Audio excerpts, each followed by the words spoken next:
Hello साथियों, genius study point के YouTube channel में आपका स्वागत है। साथियों, आज हम लेकर आए हैं मैथ्स का practice set number 3 SSC GD के पॉइंट ऑफ व्यू से, जो आपके लिए बहुत ही इंपॉर्टेंट होने वाला है। चलिए साथियों, बिना देरी करते हुए शुरू करते हैं अपना प्रैक्टिस सेट नंबर 3 का आज का पहला क्वेश्चन। पहला क्वेश्चन साथियों हमारा है परसेंटेज से रिलेटेड। तो पहला क्वेश्चन में आपको स्क्रीन पर दिखाई दिया है। पहला क्वेश्चन देखिए क्या है। मानव का व्यय उसकी आय से 200% अधिक है। यदि उसकी आय में 18% की वृद्धि होती है और बचत में 64% की वृद्धि होती है, तो उसके व्यय में प्रतिशत वृद्धि कितने प्रतिशत होगी। तो साथियों, इसके ऑप्शन आपके सामने है। 2 सही 2/3% की वृद्धि, ये पहला ऑप्शन आपके सामने है। दूसरा ऑप्शन इसी क्वेश्चन का आपके सामने साथियों दिया गया है। 3 से ही 1/3% की वृद्धि। ये दोनों वृद्धि हैं, वृद्धि वृद्धि। ऑप्शन नंबर सी आप लोगों को दिया गया है इसी क्वेश्चन का। 3 से ही 1/3% की वृद्धि।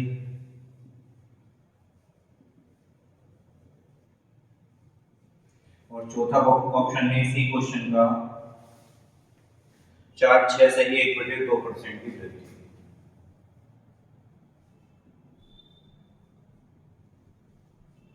साथियों, आपने स्क्रीन पर देखा, देखिए इसका आंसर क्या बनेगा। ठीक है, तो ये क्वेश्चन जो है, आप लोगों को इस क्वेश्चन में ये चीज समझनी है साथियों कि सबसे पहले तो आपको ये पता होना चाहिए इनकम क्या होती है। साथियों, इनकम होती है हमारे पास में जो आय होती है, आय होती है व्यय और प्लस बचत। आय होती है व्यय प्लस बचत। जो इनकम हमारी होती है वो हमारा खर्चा और बचत को मिलाकर होती है। तो यहाँ इसी क्वेश्चन में इसी को पॉइंट ऑफ व्यू से आप लोगों को बताया गया है कि भाई इसी फॉर्मूले पर आपको दिया गया है, क्या दिया गया है कि भैया मानव की जो व्यय है उसकी बचत से 200% अधिक है। जो व्यय है, ये जो व्यय है उसकी बचत से 200% अधिक है। 200% अधिक का मतलब ये है कि अगर आप उसकी बचत को 100 कह देंगे, अगर उसकी बचत को 100 कहेंगे तो ये व्यय 200% अधिक है, तो व्यय हो जाएगा 300। कितना हो जाएगा स्टूडेंट्स व्यय? 300। इस तरह से आप ये देखेंगे कि जो आय है, आय हो जाएगी 400। 300 प्लस 100 कितना हो जाएगा? 400। आगे बोला गया है इसमें साथियों आपसे उसकी आय में 18% की वृद्धि होती है। आय में 18% की वृद्धि होती है। अगर आय में 18% की वृद्धि होती है तो आप देखेंगे परसेंट से 2 जीरो कैंसिल हो गए, 18 चौके 72। तो 72 की वृद्धि होती है, तो ये हो जाएगा 472। ठीक है जी। उसके बाद में आगे बोला गया है कि जो उसका बचत है, उसकी बचत में जो इंक्रीमेंट होता है, उसकी बचत में 64% की वृद्धि होती है। उसकी बचत में कितनी वृद्धि होती है? 64% की। तो 100 का 64%, 64 की ही वृद्धि होती है। तो 100 और 64 कितना हो जाएगा? 164। अब आप मुझे बताइए, आय 472 है, बचत 164 है। तो अगर आप इसमें से इसको लेस कर देंगे तो आपका व्यय निकल के आ जाएगा। तो आप देखेंगे 12 में से 4 जाएगा तो 8 बना, यहाँ 6 में से 6 जाएगा तो 0 बना, यहाँ 4 में से 1 जाएगा तो 3। आप लोगों ने देखा कि व्यय पहले 300 था, व्यय अभी 308 है। तो व्यय में कितने का इंक्रीमेंट है स्टूडेंट्स? 8 का। कितने पर है? 300 पर है। क्योंकि हम परसेंटेज निकाल रहे हैं, इसीलिए हम गुणा करेंगे कितने से? 100 से। तो आप लोग देखिए, डबल जीरो से डबल जीरो कैंसिल होगा, 8 ही का ना 8 बना, बटे में 3।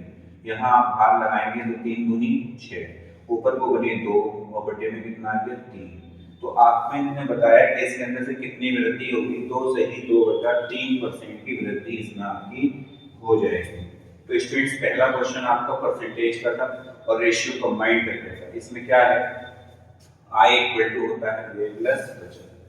तो यहाँ सबसे पहले आपसे बोला गया था जो व्यय है वो बचत से 200% अधिक है। इस बचत से 200% अधिक है। तो अगर बचत 100 है तो 100 का 200% 200, तो व्यय कितना हो जाएगा? 300। अगर व्यय 300 तो आय कितनी हो जाएगी? 400। ठीक है, आय को 18% बढ़ाया, 400 का 18% 72 बना, 72 को ऐड किया तो 472 हो गया। यहाँ बचत को 64% बढ़ाया गया है, 64% बढ़ाया 64 तो 164 बचत हो गई हमारी। तो आय 472, बचत 164, इसमें से इसको घटा दें, मतलब आय में से बचत को घटा दें तो व्यय 308। पहले व्यय कितना था स्टूडेंट्स? 300। 300 में से 308 आप देखते हैं तो 8 की हमारे व्यय में वृद्धि हो गई है, तो 8 की वृद्धि कितने पर हुई है हमारी? 300 पर, और गुणा में कितना आएगा स्टूडेंट्स? 100। इसको हमने कैलकुलेट किया, 2 0 से 2 0, 3 दूनी 6, 2 बचे 2 से ही 2 बटे 3। इस तरह से हमारा ऑप्शन नंबर 1 आंसर हो गया। ठीक है स्टूडेंट्स, चलिए तो स्टूडेंट्स अगला क्वेश्चन हम लोगों का है मेंसुरेशन से रिलेटेड, और आपके सामने अगला क्वेश्चन ये है, देखिएगा त्रिज्या 14 सेंटीमीटर और ऊंचाई 7 सेंटीमीटर वाले एक ठोस बेलनाकार टिन का कुल पृष्ठीय क्षेत्रफल ज्ञात कीजिए। आपको यहाँ पर कुल पृष्ठीय क्षेत्रफल ज्ञात करना है एक बेलन का, जिसकी त्रिज्या भी आपको बताई गई है और जिसकी ऊंचाई भी आपको बताई गई है। तो त्रिज्या इस क्वेश्चन में आप लोगों को दी गई है 14 सेंटीमीटर और ऊंचाई दी गई है स्टूडेंट्स, ऊंचाई दी गई है आप लोगों को 7 सेंटीमीटर। ठीक है, अच्छा इस क्वेश्चन के ऑप्शन देख लेते हैं। ऑप्शन क्या है? तो ऑप्शन है इसके 1808 centimeter square, option number A है 1808 centimeter square, option number B है 1749 centimeter square, option number C है इसी क्वेश्चन का हमारे पास में 1848 सेंटीमीटर स्क्वायर, और ऑप्शन नंबर डी है इसी क्वेश्चन का हमारे पास में 1448 सेंटीमीटर स्क्वायर। 4 ऑप्शन हमारे पास में है स्टूडेंट्स, और इस क्वेश्चन में आप लोगों को त्रिज्या 14 दी है और ऊंचाई 7 सेंटीमीटर दी है। तो आप लोगों से बेलन की बात क्वेश्चन में हो रही है स्टूडेंट्स, तो बेलन के वो भी कुल पृष्ठीय क्षेत्रफल की। तो मैंने आप लोगों को बताया था कि बेलन जो होती है हमारी ये आकृति होती है, और इसके मैंने आप लोगों को 3 फॉर्मूले बताए थे पहले। एक बताया था बेलन का आयतन, यहीं पर देख लेते हैं बेलन का आयतन, मैंने बेलन का आयतन आप लोगों को बताया था पाई आर स्क्वायर एच। फिर एक और इसमें फॉर्मूला आपको बताया गया था, बेलन का वक्रपृष्ठ होता है और वक्रपृष्ठ का फार्मूला होता है 2 पाई आर एच। उसके बाद में कुल वक्रपृष्ठीय क्षेत्रफल बताया गया था जो इस सवाल के अंदर पूछा गया है, कुल वक्रपृष्ठीय क्षेत्रफल, कुल वक्रपृष्ठीय क्षेत्रफल ये मैंने आपको बताया था 2 पाई आर और एच प्लस आर। ठीक है, ये मैंने आपको बताया था कुल वक्रपृष्ठीय क्षेत्रफल होता है 2 पाई आर एच प्लस आर। तो इस क्वेश्चन में आप लोगों को त्रिज्या दी गई है, ऊंचाई दी गई है, और आपसे पूछा क्या है? कुल वक्रपृष्ठीय क्षेत्रफल। तो आप लोगों ने ये निकालना है, लेकिन ये दोनों फॉर्मूले भी हमारे याद होने चाहिए। तो यहाँ लगा देते हैं, देखिए वैल्यू 2 ऐसे आया, पाई का मान सबको मालूम है 22/7 होता है, आर आप लोग को दिया गया है 14, ये h प्लस आर है तो 14 प्लस 7। यहाँ हम लोगों ने देखा 2 गुणा 22/7 गुणा 14 और 7 गुणा 21, यहाँ कट कर लेते हैं तो 7 दूनी बना 14। अब देखिए इसका हमें गुणा कराना है, गुणा करा देते हैं, देखिए गुणा कराते हैं 2 दूनी 4, 4 21 चौके हो गए 84, तो 22 गुणा 84 बना, 22 चौके 88 का 8, हासिल लगे 8, 22 अट्ठे होते हैं हमारे पास में 176, 176 और 8 स्टूडेंट्स हमारे पास में बना 176 और 8 184।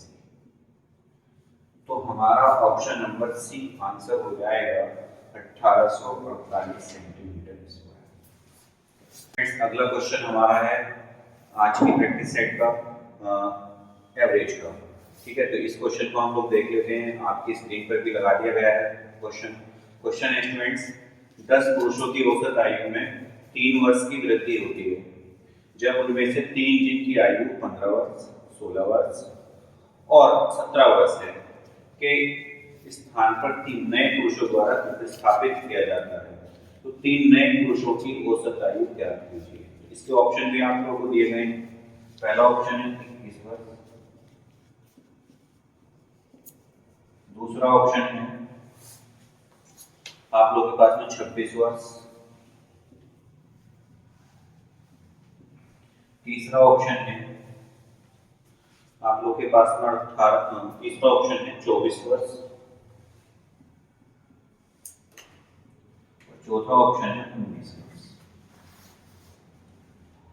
ये 4 ऑप्शन आप लोगों को दिए गए हैं इस क्वेश्चन के, और आंसर निकाल कर बताइए आप लोग जल्दी से क्या क्या आंसर होंगे इनके। क्वेश्चन आपके सामने है ही। 10 पुरुषों की औसत आयु में 3 वर्ष की वृद्धि होती है जब उनमें से 3 जिनकी आयु 15 वर्ष, 16 वर्ष और 17 वर्ष है 3 नए पुरुषों द्वारा प्रतिस्थापित किया जाता है। तो 3 नए पुरुषों की औसत आयु ज्ञात कीजिए। ये क्वेश्चन आप लोगों के सामने है। अब सबसे पहले तो साथियों इसमें आप लोगों को ये चीज देखनी है कि 10 पुरुष हैं और औसत में कितनी वृद्धि होती है? 3 साल की। ठीक है जी। ये 3 साल की वृद्धि कब होती है? ये 3 साल की वृद्धि तब होती है जब 3 बंदे जाते हैं, उनकी जगह 3 नए आते हैं।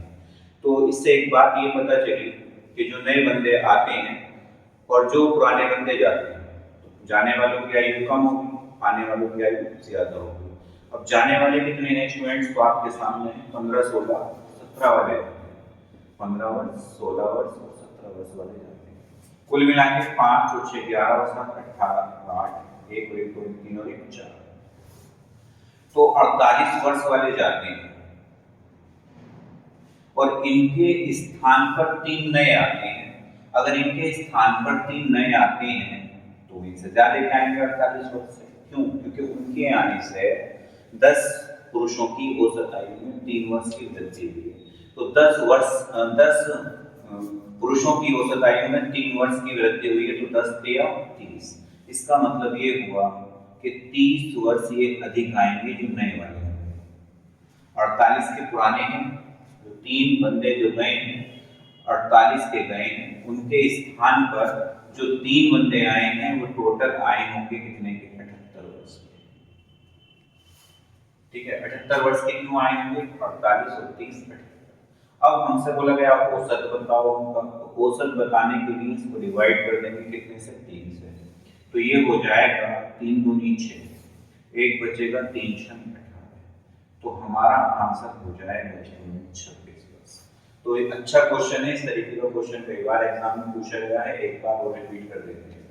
3 बंदे गए जिनकी औसत आयु, जिनकी आयु 15 16 17 थी, इस तरह से 48 वर्ष चला गया।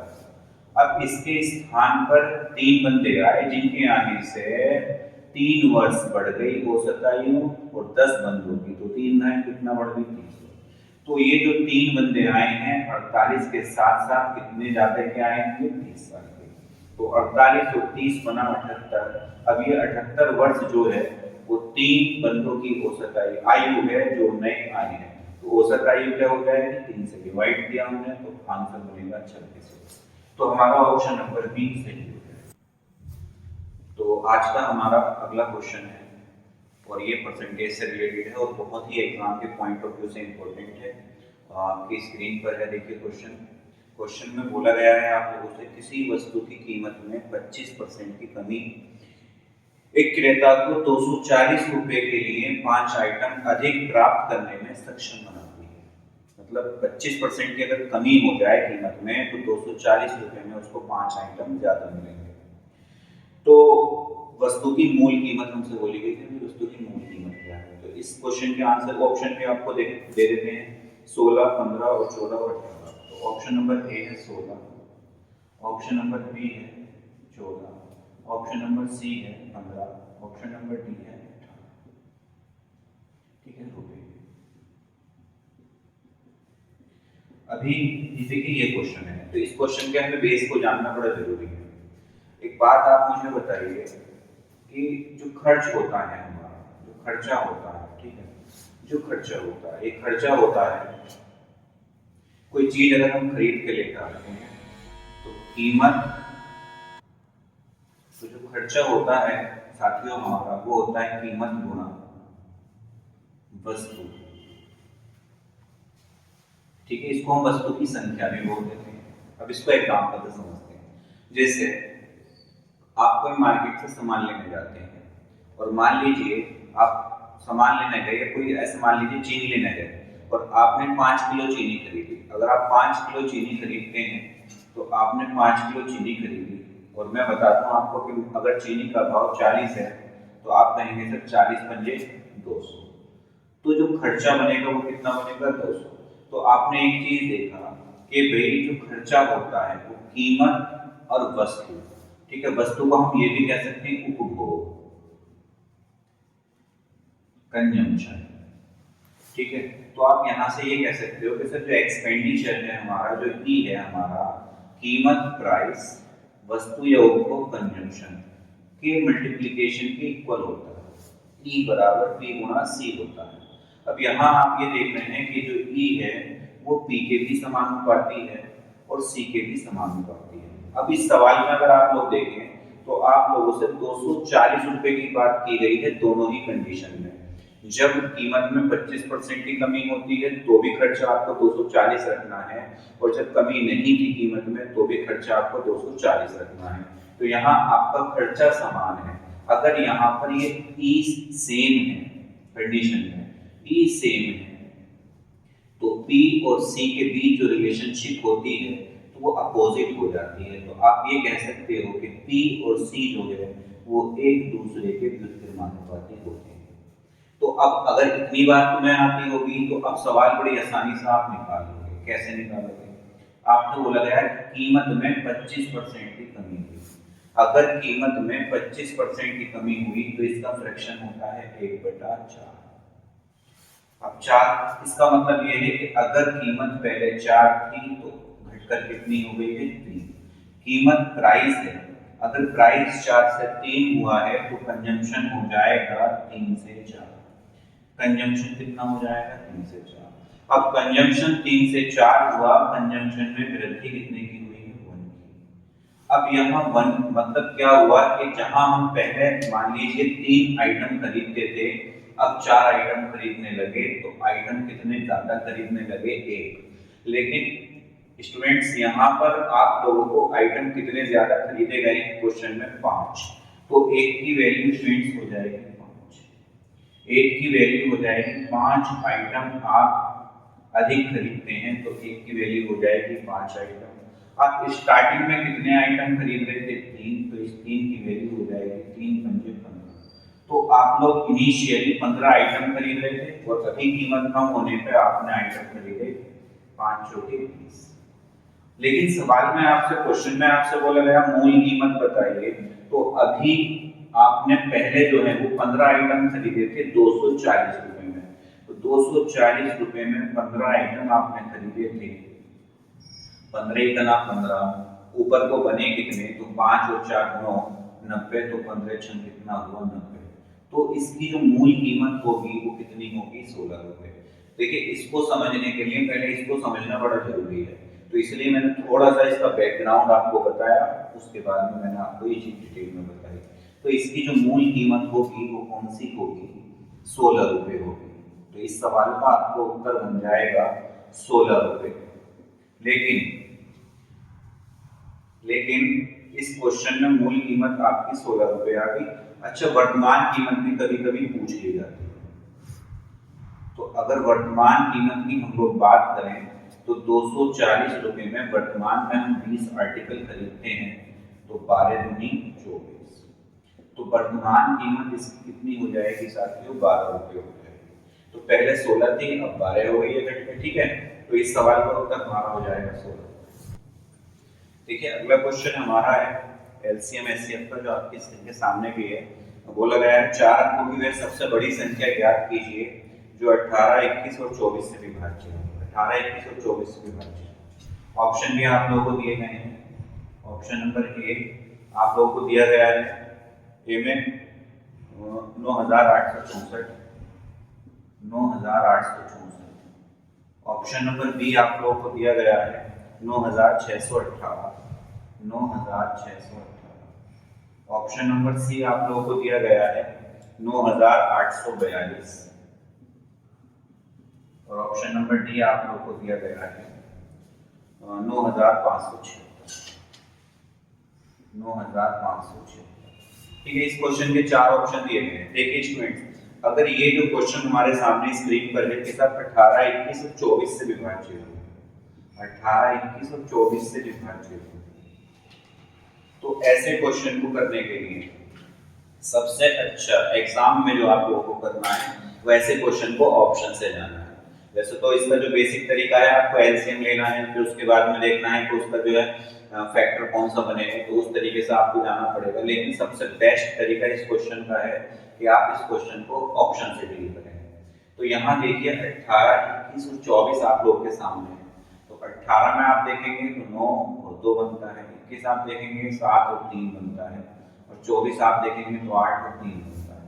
तो यहाँ आप लोग ये बात देखिएगा कि आप लोग 9 से डिविजिबिलिटी है इसके अंदर, देखिए 9 इसमें है, 3 इसमें है, 3 इसमें, 9 की डिविजिबिलिटी को फॉलो होना चाहिए। तो 9 की डिविजिबिलिटी आपसे फॉलो होनी चाहिए। यहाँ देखो 2 और 4 कितना बना 6, 6 और 8 कितना बना 14, 14 और 9 कितना बना 23, 14 और 9 बना 23। अब ये 23 बताइए क्या 9 से कटता है? आपका जवाब होगा सर नहीं, 9 23 जो है 9 से नहीं कटता, तो इसलिए ऑप्शन सी आंसर नहीं होगा। ठीक है, आप लोग आगे और देखेंगे, देखिए यहाँ पे 8 और 1 9 और 6 15, 15 और 9 कितना बना 24। तो बताइए 24 कट सकता है क्या 9 से? तो आपका जवाब फिर होगा सर नहीं कट सकता है, ऑप्शन कैंसिल हुआ। फिर आप लोग आगे चलेंगे, फिर देखेंगे सर 6 7 13 और 5 18 और 9 27, बिल्कुल सर 9 से कट सकता है, आंसर हो सकता है। इसको भी देखेंगे सर 6 4 10 और 8 18 और 9 27, बिल्कुल सर आंसर हो सकता है। दोनों की पॉसिबिलिटी 50-50% है। अब इसको एलिमिनेट करने के लिए आपके पास है, एक तो 8 की डिविजिबिलिटी फॉलो होनी चाहिए स्टूडेंट्स, और साथ ही साथ 7 की डिविजिबिलिटी फॉलो होनी चाहिए। तो आप ये देखेंगे 8 की डिविजिबिलिटी कहती है कि लास्ट के 3 डिजिट 8 से कटने चाहिए, तो वो संख्या 8 से कट जाएगी। तो 8 का ना 8 8 से 64, 8 की डिविजिबिलिटी को फॉलो करता है। क्या ये कटता है? 8 7 56, 1 रिमाइंडर बना, फिर 16 बना, तो 8 दूनी 16, ये भी आपकी डिविजिबिलिटी को फॉलो करता है। तो 8 की डिविजिबिलिटी सेटिस्फाई हुई। तो इनमें अब हमें किसकी डिविजिबिलिटी चेक करनी है? 7 की। 7 से हम लोग देखेंगे, देखिए 7 का ना 7 बना, 2 बचे हमारे पास में 28, 7 चौक 28 बना। ठीक है, इसके बाद देखिएगा 7 9 63, तो ये ऑप्शन गया कैंसिल। इसको हम लोग चेक करते हैं, 7 का ना 7 बना, फिर हमारे पास में बने 2 25 हुआ, 7 तिया 21 हमारे पास में हुआ, फिर 4 बना 47 हो गया, 7 6 42, फिर बने 5 7 8 56। तो ऑप्शन नंबर क्या हो जाएगा? 9576। ये मैंने आपको ऑप्शन से बताया है। एंड इस क्वेश्चन के लिए ऑप्शन से बेस्ट मेथड कोई नहीं है। आप लोग इसको 1-2 बार लगाना, मैंने आपको बिल्कुल खोल के इस क्वेश्चन को बताया है। आप लोग चाहते तो एक ही बार में आप लोग जा सकते थे कि कौन सा ऑप्शन इसमें 7 से कट हो गया है, 9576 हो गया, तो इसी को आप आंसर बना देते। ठीक है स्टूडेंट्स, चलिए आगे हम लोग देखते हैं। तो अगला क्वेश्चन आप लोगों के सामने है, काफी अच्छा क्वेश्चन है, रेशियो का है, देखिएगा आप लोग। और एक क्लब में लड़कों और लड़कियों का अनुपात 8:5 था। जब 6 लड़के चले गए, उसी समय 9 और लड़कियां क्लब में शामिल हो गई, तो लड़कों और लड़कियों का अनुपात 14:13 हो गया। क्लब में शुरू में लड़कियों की संख्या क्या थी? तो स्टूडेंट्स इसके ऑप्शन भी हैं आपके पास में 45 30, ऑप्शन नंबर ए है 45, ऑप्शन नंबर बी है 30, ऑप्शन नंबर सी आप लोगों के सामने है सी का 40, और ऑप्शन नंबर डी है 35। ठीक है, ये क्वेश्चन आप लोगों के सामने है।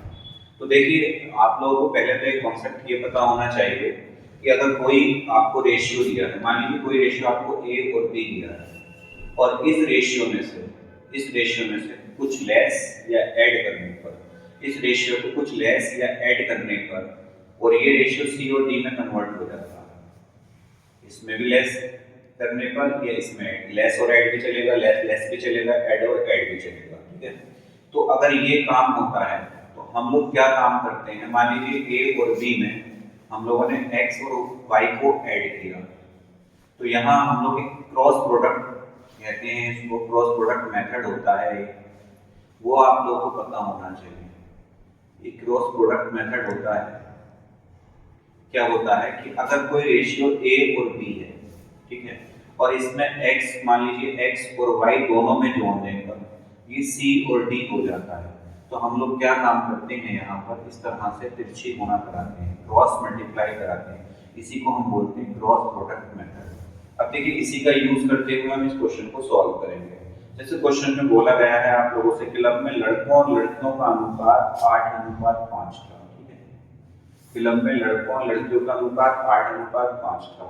फिर आप लोगों से बोला गया 6 लड़के चले गए, 6 लड़के चले गए, तो 6 लड़के चले गए ना तो नेगेटिव मान लिया, 6 लड़के चले गए और उसी समय 9 लड़कियां क्लब में शामिल हो गई, तो 9 लड़कियां क्लब में शामिल हो गई, 9 लड़कियां क्लब में शामिल हो गई। फिर आप लोगों से ये बोला गया कि लड़कों और लड़कियों का अनुपात 14:13 हो गया, लड़कों और लड़कियों का अनुपात 14:13 हो गया। देखिए स्टार्टिंग फिर समझ आता हूँ आपको, लड़कों और लड़कियों का अनुपात 8:5 है, 6 लड़के चले गए तो माइनस का साइन, ठीक है, 9 लड़कियां आ गई तो प्लस का साइन हो गया, और फिर उसके बाद अनुपात कितना बना 14:13। तो यहाँ हम लोग फिर क्रॉस प्रोडक्ट लगाएंगे, यहाँ क्रॉस प्रोडक्ट जब हम लगाएंगे तो आप लोग देखिएगा 13 अट्ठे बनेंगे कितने 104 और 14 पंजे बनेंगे 70।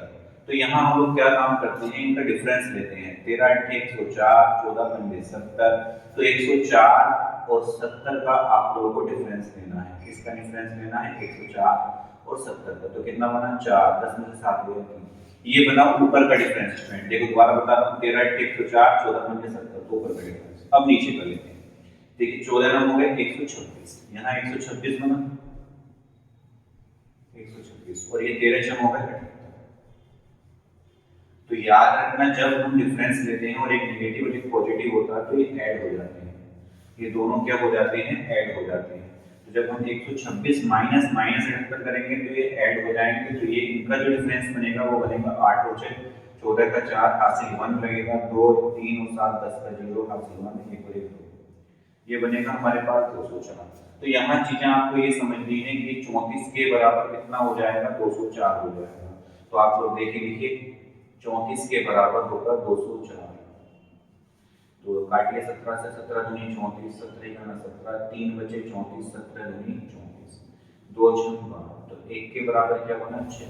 आपसे लड़कों की संख्या पूछिए, लड़कों की, लड़कियों की संख्या पूछिए, लड़कियों की संख्या पूछिए कि लड़कियों की संख्या क्या है, तो लड़कियों की संख्या कितनी है 5, तो 5 से मल्टीप्लाई करा देंगे तो गर्ल्स की संख्या निकल कर आएगी 6 मल्टीप्लाई बाई 5 इंटू 30, तो कितना हो जाएगा लड़कियों की संख्या स्टूडेंट्स 30 हो जाएगी।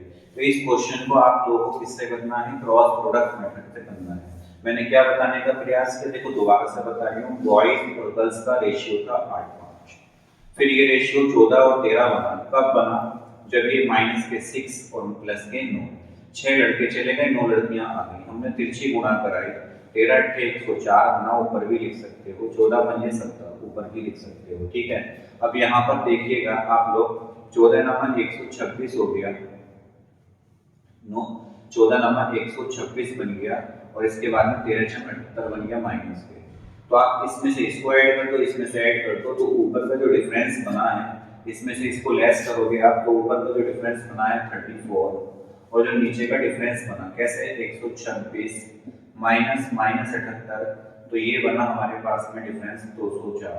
तो ऊपर का डिफरेंस नीचे का डिफरेंस के इक्वल, तो 34 इक्वल टू कितना हो जाएगा 204, हमने 17 से कट के 17 दूनी 34, 17 से इसको काटा हमने तो ये 12 बार कटा, 2 6 12, 1 के बराबर 6, गर्ल्स की संख्या पूछी है 5 से मल्टीप्लाई करा दिया, 6 पंजे कितना आ गया 30। इसी तरह से बॉयज की अगर पूछते तो 8 से मल्टीप्लाई करा देते, 6 अट्ठे कितना हो जाता 48। तो स्टूडेंट्स हमारा आंसर क्या बनेगा 30।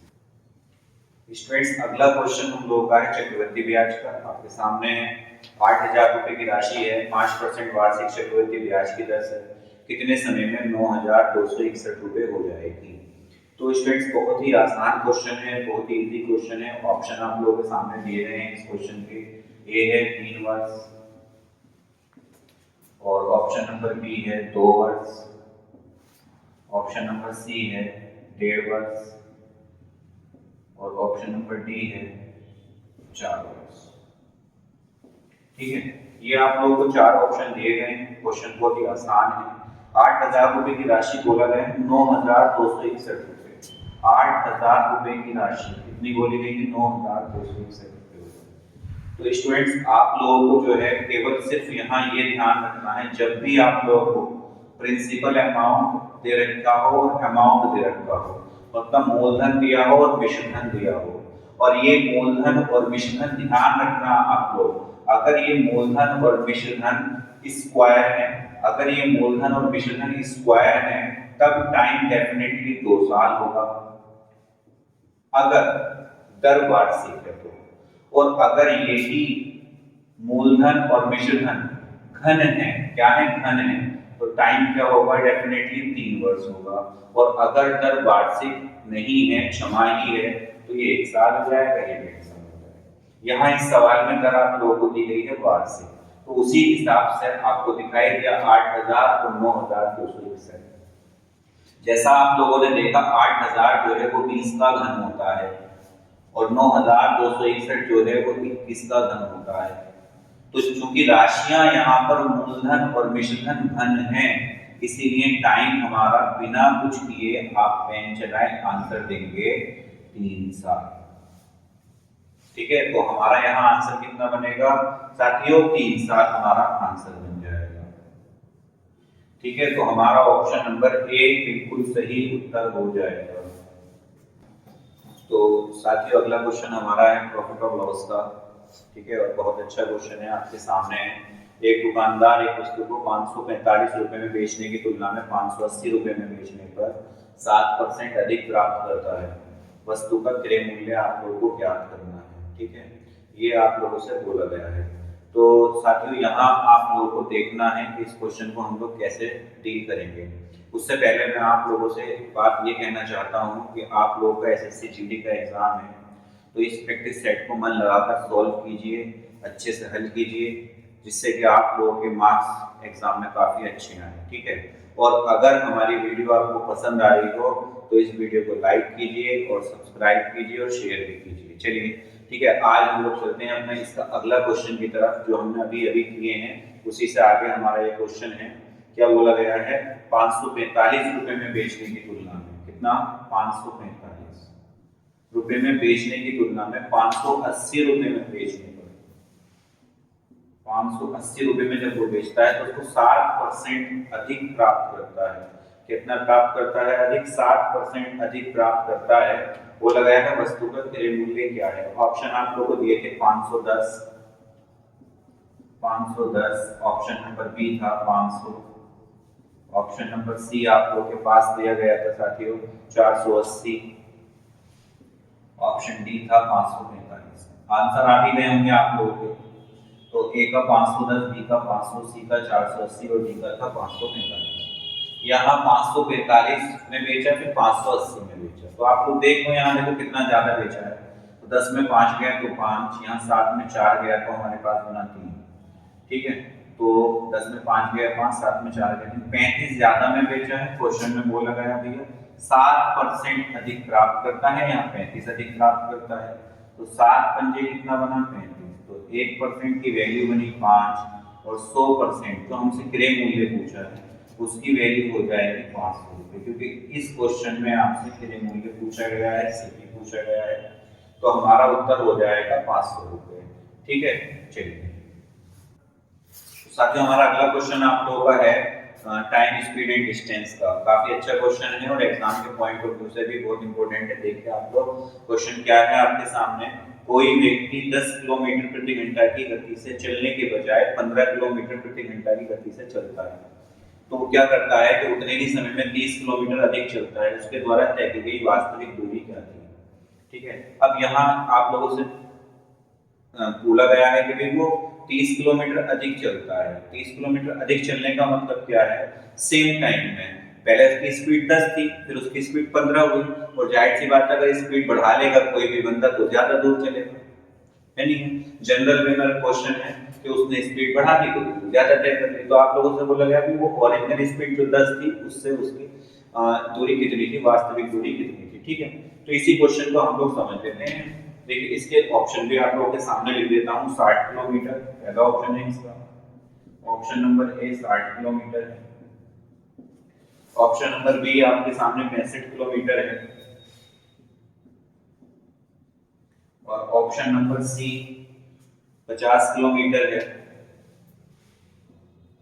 और ऑप्शन नंबर डी 45 किलोमीटर। तो ये चार ऑप्शन आप लोग को दिए गए हैं। ये क्वेश्चन बड़ा आसान है क्योंकि सेम टाइम आप लोग को दिया गया है। सेम टाइम जब होता है, जैसा आप लोगों को मैंने बताया भी था पिछले वीडियो में, आप लोग देखेंगे तो मैंने बताया था डिस्टेंस इक्वल टू होता है स्पीड इनटू टाइम।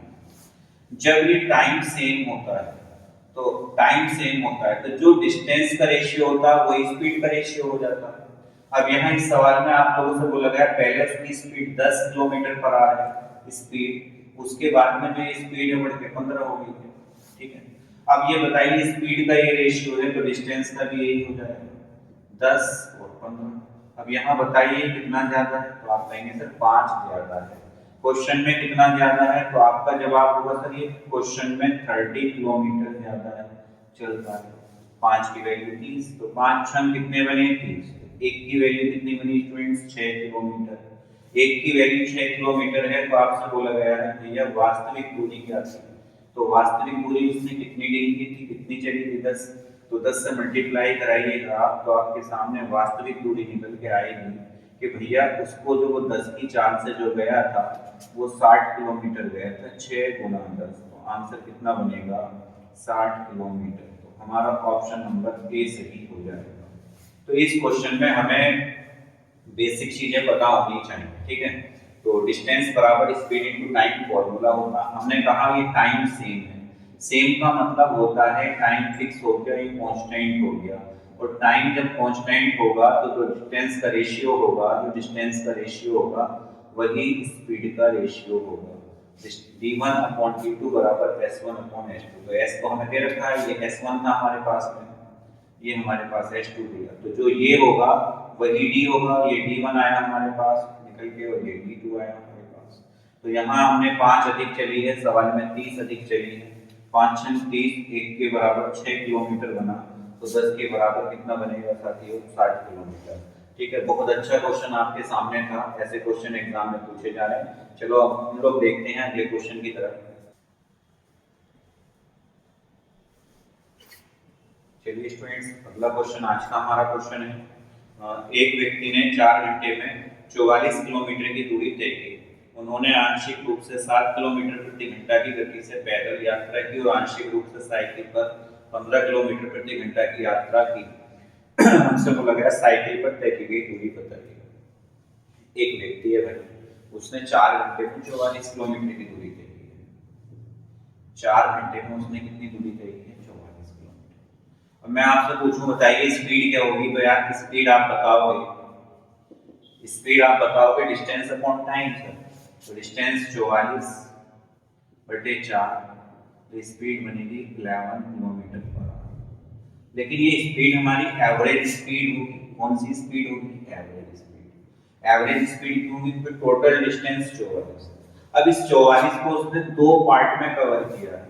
पहले पार्ट में उसकी स्पीड क्या रही है, तो आप लोगों के सामने बोला गया है पहले पार्ट में उसकी स्पीड है 7 kilometre per hour, 7 kilometre per hour. ठीक है, और दूसरे क्या रही है, तो दूसरी इसमें आप लोग की रही है 15 किलोमीटर पर आवर। ठीक है, दूसरी जो आपने 44 किलोमीटर को 2 पार्टों में बांट दिया। पहला पार्ट लेकिन मालूम नहीं है कि कितना है, तो आप लोगों को पहला पार्ट 7 किलोमीटर पर आवर से, दूसरा पार्ट 15 किलोमीटर पर आवर से। लेकिन जब आपने एक जगह दोनों को कैलकुलेट किया तो आपकी स्पीड कितनी बनती है 11 किलोमीटर पर आवर। अच्छा, बहुत सारे बच्चे ऑप्शन देख रहे होंगे, अभी ऑप्शन नहीं आए हैं, तो इसके ऑप्शन भी दे देते हैं, उत्तर भी आप लोगों का आगे होगा। तो इसके ऑप्शन थे 28, 25, 32 और 30। 28, 25 और 32 और 30, ये सब किलोमीटर है। सारे ऑप्शन ही हमारे किलोमीटर में है। 4 ऑप्शन है हमारे, बताना है कौन सा आंसर होगा।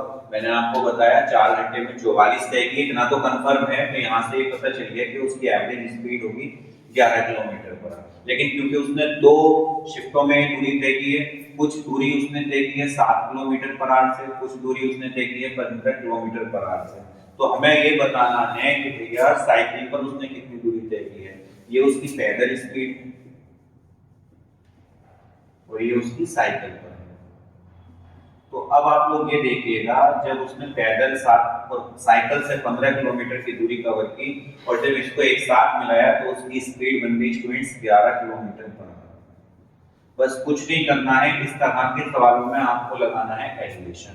तो लगाइए एलिवेशन, 15 में 11 जाएगा तो कितना बनेगा 4, ठीक है। 11 में 7 जाएगा तो कितना बनेगा 4। अब आप लोगों को पता चला सर 4 और 4 बन जाए 4, तो 1:1 बना। ये याद रखना, जब भी स्पीड का आप एलिवेशन लगाएंगे, स्पीड में एलिवेशन लगाएंगे तो आपको ये जो बेस वैल्यू होती है टाइम, आपको उसका रेशियो मिलेगा। तो टाइम का रेशियो आपको मिला 1:1। मतलब अगर 7 किलोमीटर दोनों, इसका मतलब ये हुआ कि दोनों से बराबर बराबर दूरी तय करता है, वो बराबर बराबर समय में तय करता है। जैसे 7 की स्पीड से चलेगा तो भी 1 घंटा चलेगा, 15 की स्पीड से चलेगा तो भी 1 घंटा चलेगा। अब यहाँ टोटल टाइम उसको लगता है 4 घंटे।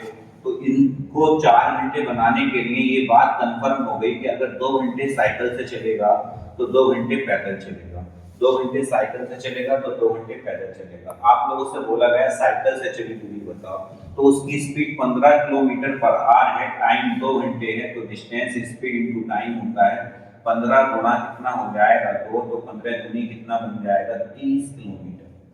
तो साइकिल से कितनी दूरी कवर करेगा साथियों 30 किलोमीटर। और अगर पैदल की बात हम लोग करेंगे तो सेम वही कॉन्सेप्ट 7 गुणा 2, तो पैदल उसने दूरी कवर की होगी 14 किलोमीटर। इस तरह से उसने 44 किलोमीटर की दूरी कवर की होगी। तो दोनों ही बातें पूछ सकता कि साइकिल से दूरी बताओ तो 30 होगी, पैदल बताओ तो 14 होगी।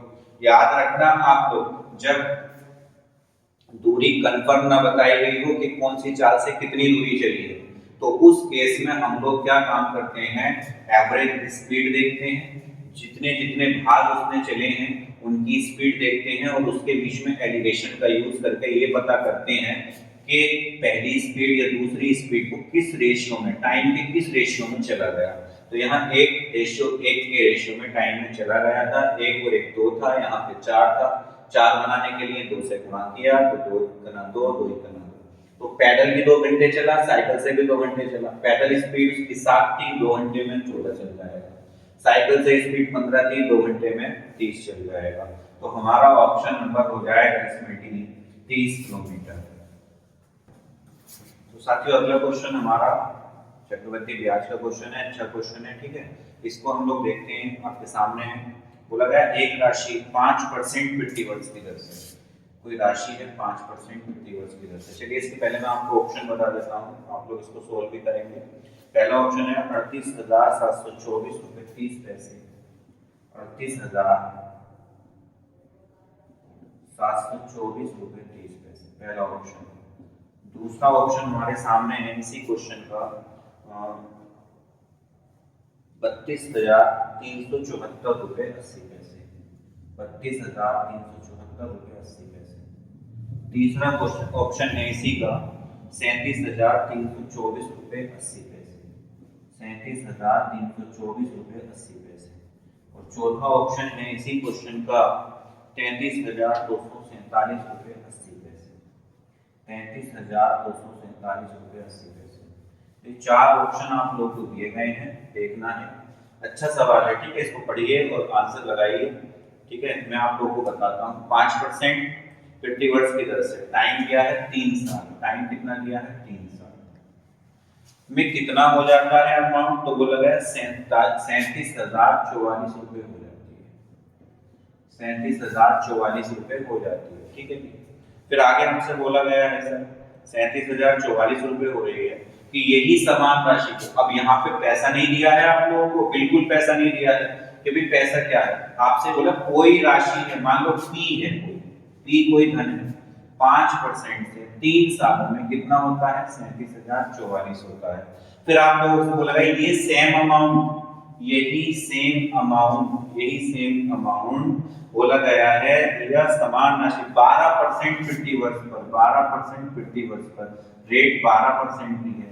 और फिर आगे ये बोला गया है 16 महीनों में, इस बार मंथ दिए हैं 16 महीनों में, 16 महीनों में। फिर आगे ये बोला गया है आप लोगों से भैया x हो जाती है, मतलब x हो जाती है कितने रुपए हो जाती है, तो तो 8 मासिक चक्रवृद्धि। अब याद रखना ब्याज यहाँ पर तो एनुअली है, यहाँ ये जो है एनुअली है कंपाउंडेड, यहाँ देख लेते हैं ये एनुअली कंपाउंडेड है, मतलब वार्षिक कंपाउंडेड है, ये एनुअली कंपाउंडेड है। और ये जो कंपाउंडेड की गई है वो 8 मंथ पर कंपाउंडेड की गई है। इसको जो कंपाउंडेड किया गया है मतलब चक्रीय किया गया है वो 8 महीनों में चक्रीय किया गया है। तो हम लोग उसी हिसाब से देखेंगे। सबसे पहले इस लाइन को समझ लेते हैं। मैंने एक बात अभी पीछे क्वेश्चन आया था इसी सेट के अंदर, तो एक बात मैंने कही थी कि जब 3 साल का समय दिया होता है तो राशियां डेफिनेटली मूलधन और मिश्रधन घन होते हैं। लेकिन कैसे होते हैं घन, उस बात को आप समझेंगे। अब घन होते हैं, देखो ये तो घन है नहीं किसी का, तो हम लोग क्या काम करेंगे, यहाँ पर हमें ये दिखाई दिया कि लास्ट के 2 डिजिट 4 से डिविजिबल हैं, तो ये संख्या 4 से कटेगी। तो 4 से काट कर पता लगाइए क्या बनता है, तो 4 से काटा 4 9 36, एक बना हमारे पास में 10 हो गया, 4 दूनी 8, 2 बने 24 हो गया, फिर 4 छंग 24, फिर 1, फिर 4 गुना 4। तो देखो इससे आप लोगों को ये पता चला कि सर 9261 मिला जो एक घन होता है। ये घन होता है कितने का, 21 का। घन कितने का होता है, 21 का होता है। तो जब आप यहाँ से देखते हो सर तो ये बनता है 1/20, 5% बनता है 1/20। और इसका मतलब ये हुआ कि 20 से राशि कितनी बन रही है, 21 बन रही है। तो जब ये 21 है तो ये कितना होगा, 20 होगा। जब ये 21 है तो ये 20 होगा। और जब 20 के घन की हम लोग बात करेंगे तो 20 का घन स्टूडेंट्स कितना होगा, 20 का घन होगा 8000। कितना होगा, 8000। अब जैसे ही ये यहाँ इसका 4 गुना है, ऐसे ही ये यहाँ इसका 4 गुना होगा, तो हमारे पास में जो ये मूलधन होगा वो होगा 8 चौके 32,000। कितना मूलधन होगा, 32,000। तो आप लोगों को मूलधन पता चलेगा। देखो कितनी आसानी से हमने निकाला। हमने सबसे पहले क्या देखा, 3 साल है, फिर 3 साल है तो 37,044 कैसी राशि होगी, घन होगी। अगर ये घन राशि है तो ये तो घन हमें दिखाई नहीं देती, तो हमने क्या किया, यहाँ से 4 को हटाया। 4 को हटाया तो पता चला 4 से डिवाइड किया तो 9261 मिला। 9261 हमें पता है कितने का घन होता है, 21 का घन होता है। तो 21 के घन का ये 4 गुना है। हमें यहाँ से पता चला 5% 1/20 होता है, मतलब राशि 20 से 21 होती है। अगर ये 21 के घन की 4 गुना है तो ये वाली राशि 20 के घन की 4 गुना होगी। तो हमने इसको 20 के घन की 4 गुना कर दिया। 20 का घन 8000, 8000 का 4 गुना 32,000। तो मूलधन हमें स्टूडेंट्स मिला 32,000। तो अब आप लोगों को इसी 32,000 का ये 12% एनुअली आपको दिया है और कंपाउंडेड कब होता है, 8 महीनों में। अगर ये 8 महीनों में कंपाउंडेड होता है तो पहले इस 12% को आप 1 साल में बना लो। तो 12 महीने की दर 12%, 1 महीने की दर 1%, तो 8 महीने की दर कितनी हो जाएगी स्टूडेंट्स, 8%। क्लियर। अब यहाँ ये 16 महीने दिए हैं, तो 16 महीने को फिर हम चेंज करेंगे 8 महीने से, तो कितना साइकिल बनेगा, 2 साइकिल बनेगा। तो 2 साइकिल यहाँ बनेगा। 2 साइकिल कैसे बने, क्योंकि 2 8 महीने होंगे। कितने 8 महीने होंगे, 2 8 महीने होंगे, तो 8 गुनी 16। तो अब हम इस तरीके से क्वेश्चन को सॉर्ट आउट कर लेंगे। 2 साइकिल के लिए अनुपात मैंने आपको बताया था होता है 2:1। कितना होता है, 2:1। तो पहले इसका निकालिएगा। देखिए परसेंटेज से 2 जीरो आपके खत्म हो जाएंगे, 8 0 0 आ जाएगा। 8 गुनी 16 का 6, हासिल 1 लगा। 8 के 24 और 1 25। इसका फिर आप 8% निकालेंगे तो आप देखेंगे परसेंट से 2 जीरो रोके ना, तो 1 जीरो खत्म, पॉइंट तो यहाँ आएगा। 8 से हम गुणा करेंगे तो इसकी पहले 8 से गुणा ही करा लेते हैं। 8 0 0, 8 6 48 का 8, हासिल हमारे पास बने 4। 8 पंजे 40 और 4 44 का 4, हासिल फिर हमारे पास बने 4। 8 दूनी 16 और 4 बना 20। अब चूंकि परसेंटेज है तो ये पॉइंट हमारे पास है। तो आप बताइए मुझे CI कितना बनेगा, तो आप कहेंगे सर इनका मल्टीप्लाई कर दीजिए। 25 दूनी 50, 5000 हो गया, और 6 दूनी 12, 120 हो गया। तो ये 5120, तो ये हो गया 204 रुपये 80 पैसे, ये हो गया। तो आप अगर CI निकालेंगे तो इन दोनों को ऐड कर देंगे, और जब आप ऐड करेंगे तो पाएंगे 4 ये बना आपके पास में, और 2 ये बना आपके पास में, उसके बाद 2 और 1 3 ये बना, और 5 ये बना, और ये वाला पॉइंट आपका तो ब्याज बना 5,324.80 रुपए। लेकिन आपसे बोला गया राशि कितनी हो जाएगी, तो आप सब जानते हैं जो राशि होती है वो होती है मूलधन प्लस ब्याज।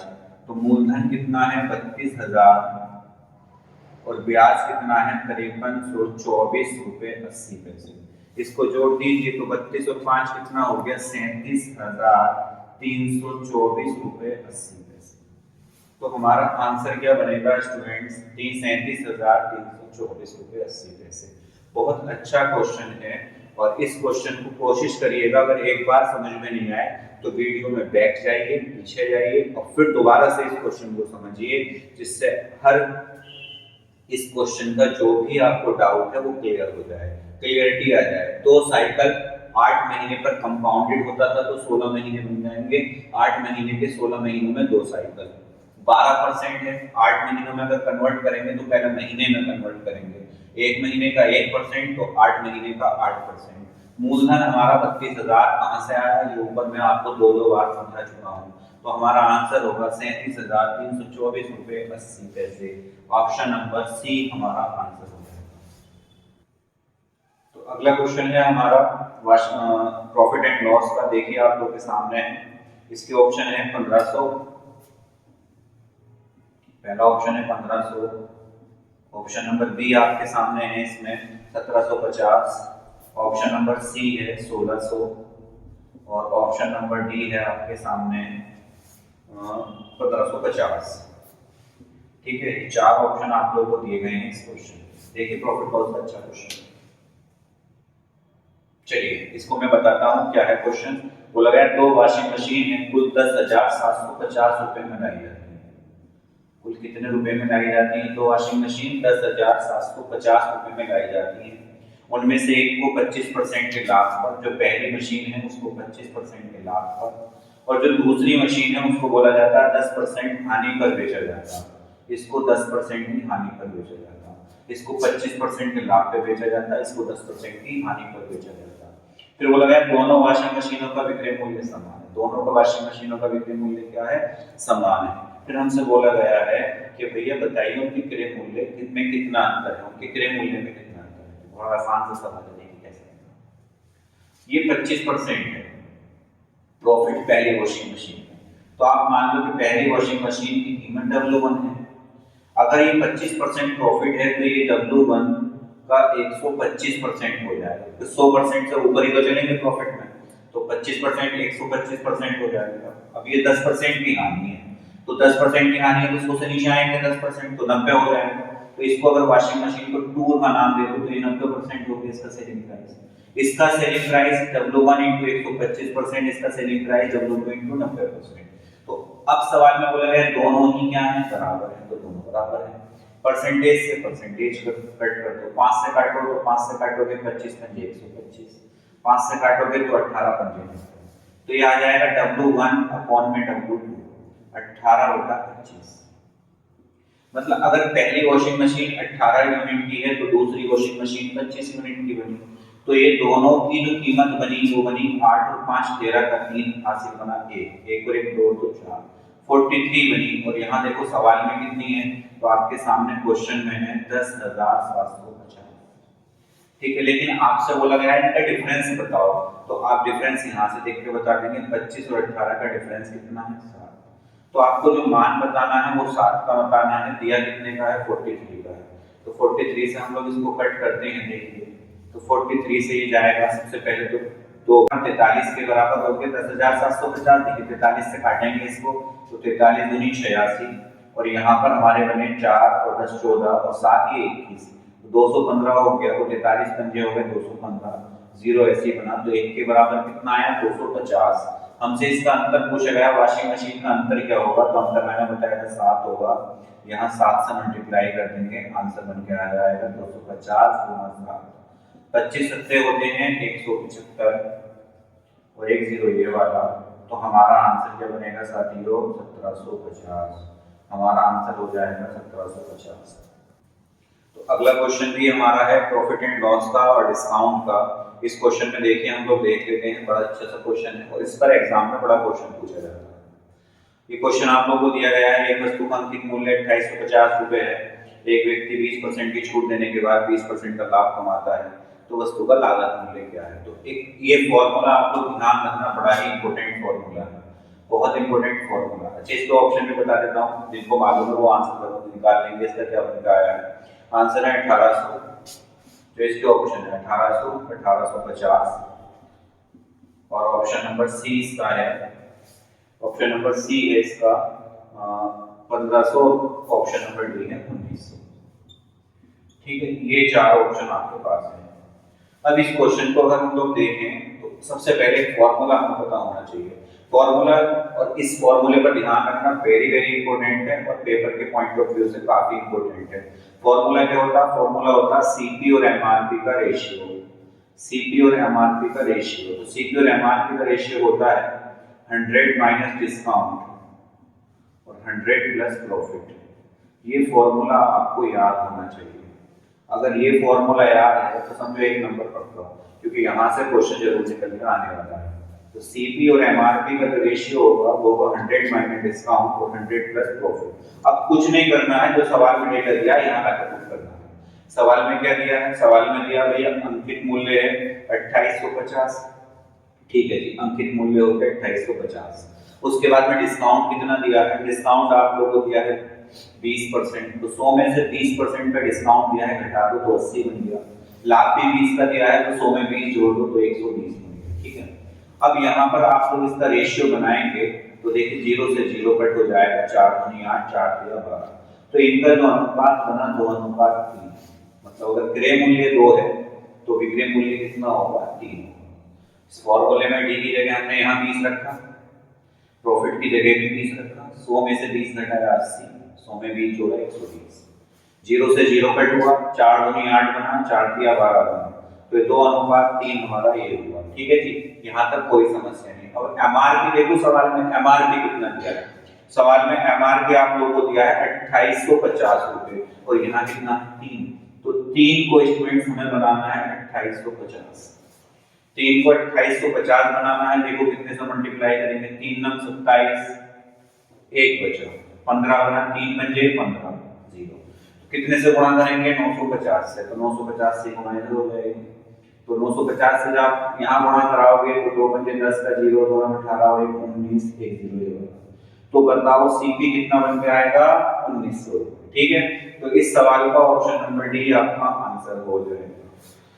तो आज हम लोगों ने जो भी क्वेश्चन किए हैं, ठीक है, आप लोगों को अच्छे से इसको प्रैक्टिस करना है और इनको इम्प्लीमेंटेशन में लेके आना है ताकि क्वेश्चन आप पेपर में कर पाओ।